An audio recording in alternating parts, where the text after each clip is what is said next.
Model Works. This is going to be kind of an update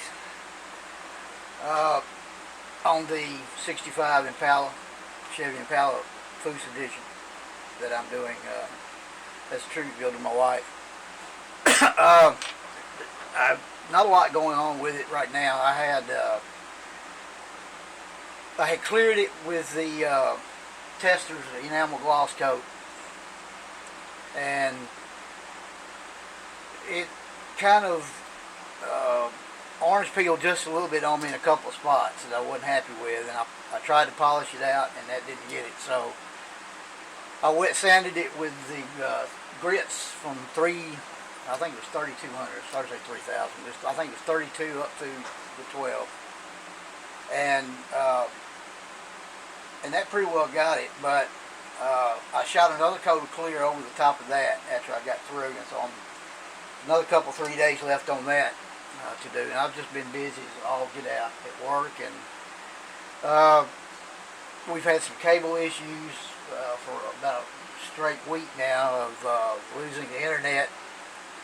And modems, we've got 2 modems in our house, and the modems keep working, but the internet would cut out along with the phone. We still had cable, and we've had Comcast over here for the last 3 days in a row, and hoping they finally got it figured out. But anyway, that's all I've got done to the Impala. It's ready to go except for the body, and so while you guys wasn't looking,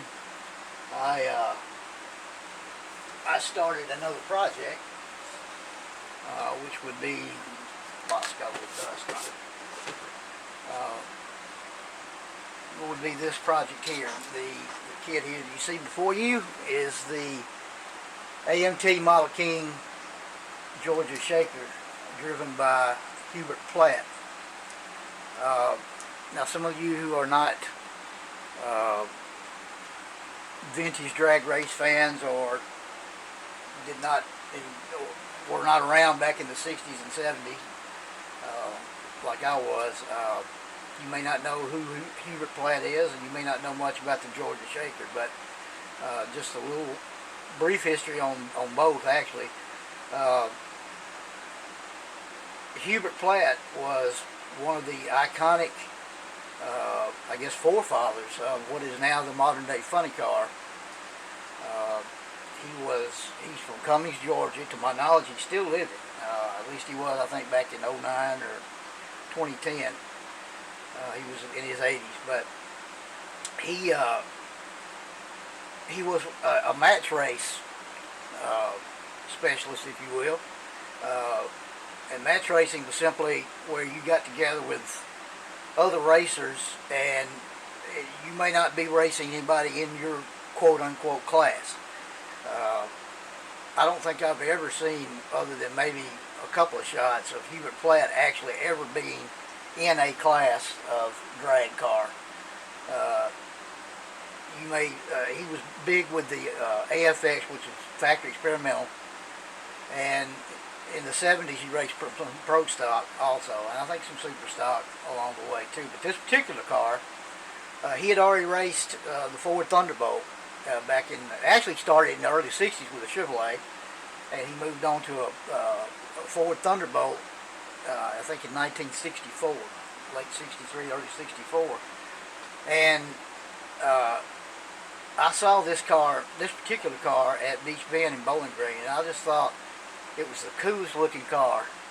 I was very young, probably 6, 7 years old, and back in those days, of course, they didn't have the $2 million buses and the $500,000, $600,000 tractor trailer rigs, with 25 people, working on the car. And I remember this car was pulled up under a shade tree, and it was up on jack stands, and me and my stepfather had walked by, and there was a set of legs and feet sticking out from under the car, and out from under the car, the individual came in was Hubert Platt, and I just thought he was the coolest looking dude. Maybe had the slick back hair like you see on the box there, and had the sunglasses, and he was working on the car by himself in some coveralls, corduroy looking coveralls, and had looked like some wing-tip shoes on and smoking a cigar. And I thought that was just so cool. And from that point on, the Georgia Shaker Hubert Platt was one of my favorite car driver combinations. But anyway, after that, in '65, when Ford came out with the single overhead cam, what they call the Cammers, well, quite naturally, Hubert was one of the top Ford racers there was, and he was every bit. They said he was every bit the 4-speed shifter that Ronnie Sox was, of Sox and Martin.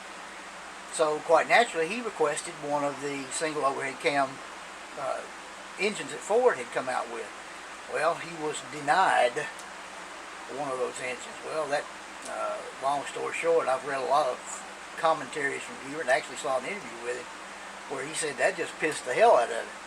So what he did was he went in the basement of his house. He put this car together with what items he had in his basement. He built a 427 wedge engine. He put 456 gears in it, a Holman Moody intake with Hilborn style injection, and he went out on the circuit and commenced to beat the hell out of the guys that Ford had given the single overhead cam engine to.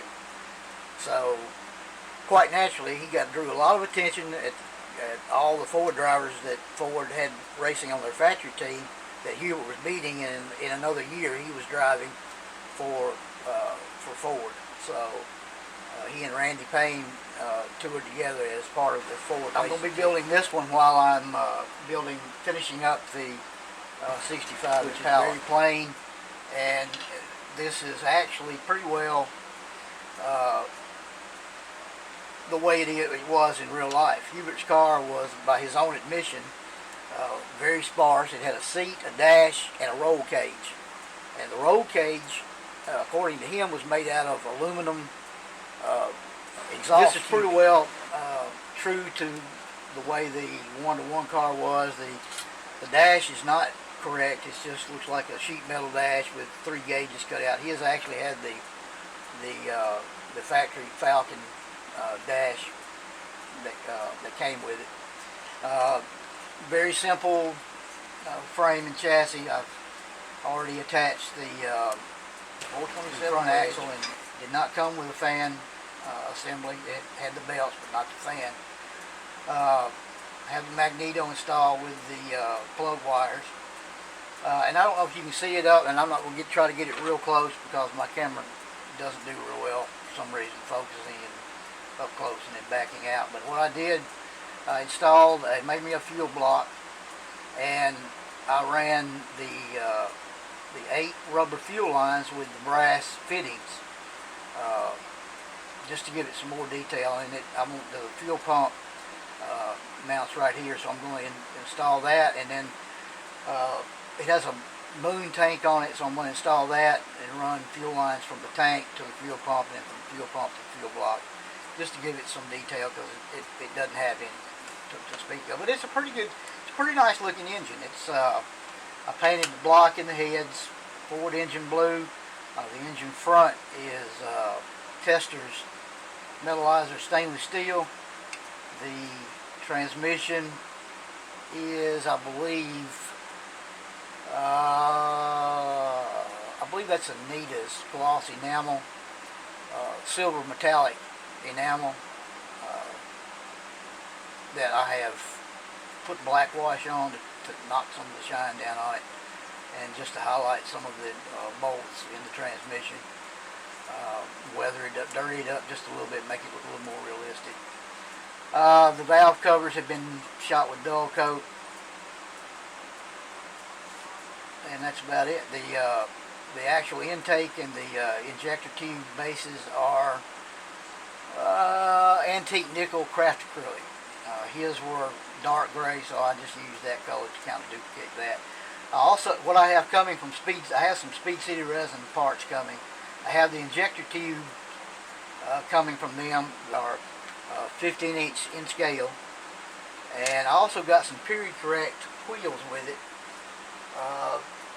The wheels that are on the box art, let me pull it up. These wheels that are on the box art, the Kragers, are not what it comes with. There's some 5-spoke crap on the front, and then there's like centerline wheels on the back. All right, that's about it. I don't have any more really to show you or elaborate on, other than, like I said, I'm waiting on the parts from Speed City Resin. I'm not going to run my plug wires until I get my cubes in place and everything. If you guys ever do want to build something with the Hillman type injection, I used, and for the fuel lines, I use the Stretch Magic. It's beading and jewelry cord. This particular size is 5.5 millimeter, 0.019 inch, and it's stretchy. It's pretty close to scale. About the only thing, it has a little shine to it, and all I did was I took a little matte acrylic emulsion and brushed over it and knocked the shine right off of it, and that's what I use for that. The brass fittings are the number 0 crimp beads that I showed you when I was building the Candies and Hughes car. So that's what I use for the fittings at the tube bases. So, all right, that's where we're at. Hope to finish up the Chevelle this week. The Impala rather, this week. And my wife's birthday is Friday, and I'm gonna give it to her for her birthday. Hope to be finished with it by then. So that's all from here. I hope everyone has a great weekend. Until I talk to you again, take care of one another. May God bless you and your family. See you soon.